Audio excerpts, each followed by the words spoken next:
भटक्यामुक्तांना सत्तेपासून दूर ठेवण्यासाठी हा त्यांचा लढा चालू आहे. त्याला जर थांबवायचा असेल तर आपल्याला आपले बांधव जागे केले पाहिजेत. मला माहिती आहे आपल्या भटक्यामुक्तामध्ये गावोगावच्या खेड्यामध्ये वस्तीमधला आपला एखादा माणूस ग्रामपंचायतीमध्ये सत्तेत बसलेला आहे, त्याला जिभेला चटक लागलेली आहे, पण त्याला अजून गांभीर्य लक्षात आलं नाही. तो एकटा लढू शकणार नाही. त्याला आपण सगळ्यांनी मिळून एकत्र लढलं पाहिजे आणि म्हणूनच माने साहेबांनी आज या ठिकाणी उपोषण ठेवलंय. त्यांचं टाळ्या वाजून अभिनंदन केलं पाहिजे. उद्याच्या येणाऱ्या स्थानिक स्वराज्य संस्थांच्या निवडणुकीमध्ये आपलं भटक्यामुक्तांचं आरक्षण या सरकारला आपण जाब विचारला पाहिजे.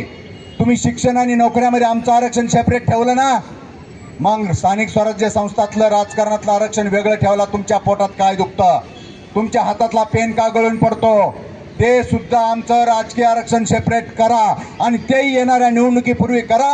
हा आपण सगळ्यांनी संदेश या महाराष्ट्र सरकारला दिला पाहिजे. हे जर करणार नसाल तर आता आपल्याला मात्र तुम्ही आता सांगितलं या ठिकाणी की आपल्या भटक्यामुक्तांना रान पेटवावं लागेल.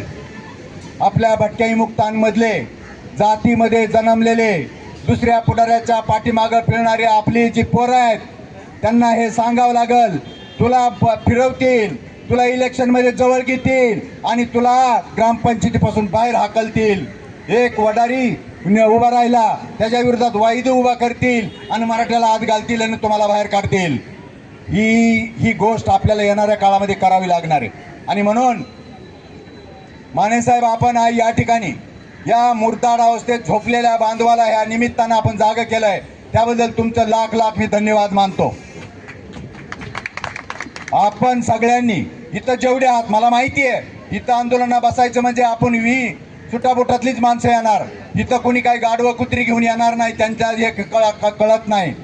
पण आपल्या वस्त्यांमध्ये जाऊन हा पुल्लिंग आपल्याला पुकारावं लागेल आणि येणाऱ्या निवडणुकीमध्ये सगळ्यांनी मिळून ज्याला जमेल त्यांनी आपल्या समाज बांधवाला राजकीय आरक्षणासाठी आपण जागं केलं पाहिजे. आणि मेळावे म्हणा, मिटिंगा म्हणा घ्यावे लागतील. आम्ही या संदर्भातला आपल्याला सांगू इच्छितो.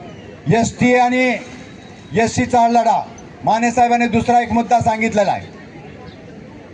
एक साधी गोष्ट सांगतो. फार मोठा घोळ आपल्या आरक्षणाच्या बाबतीत झालेला आहे. आता या ठिकाणी हैदराबाद गॅजेटचा फार गवगवा चाललेला आहे. या हैदराबाद गॅजेटच्या नावाखाली मराठा आणि कुणबी एक ठरवण्यासाठी आग पाकड केलेली आहे आणि सरकारने पण त्याला मान्यता दिलेली आहे. आता त्या हैदराबाद गॅजेटच्या याच्यामध्ये आपले काही समाज बांधव तिथले एसटीत असल्याचे उल्लेख सापडले आणि आपले समाज बांधव लगेच त्याच्या मागं पळायला सुरुवात झाली. आता माने साहेब हैदराबाद गॅजेटनुसार भटक्यातल्या 2 जाती एससी एसटी जातील जर सरकारने घेतलं तर. म्हैसूर गॅजेट बोलू, म्हैसूर गॅजेटमध्ये 70% भटकेमुक्त एससी एसटीत आहेत.